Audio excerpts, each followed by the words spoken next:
There's times you're going to want to manually enter data in the measureQuick. Let me show you how to do it.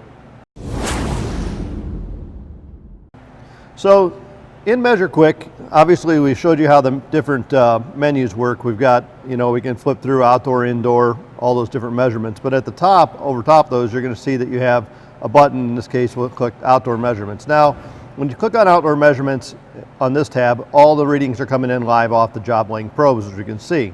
So there's not the input there.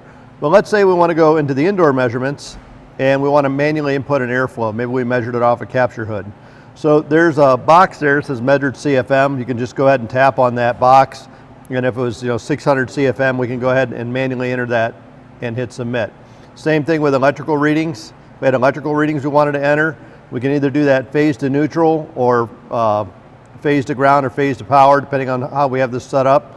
There's an electrical configuration button. In this case, I have it set up as a split, single, 240, single, the evaporator fan at 115. If we change it to 200, 208, it allows us to then check that a couple different ways, phase to phase, phase to ground or power directly.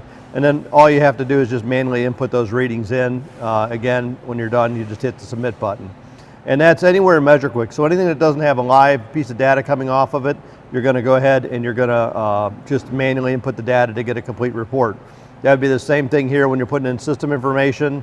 Again, you select your superheat, your subcooling, your sizes, all those types of things, and just enter that data in. So that's all there is to it. If you need to manually input data, every single measurement can be manually input to measureQuick, so you don't even have to own tools to use it. This is Jim. Thanks a lot for watching.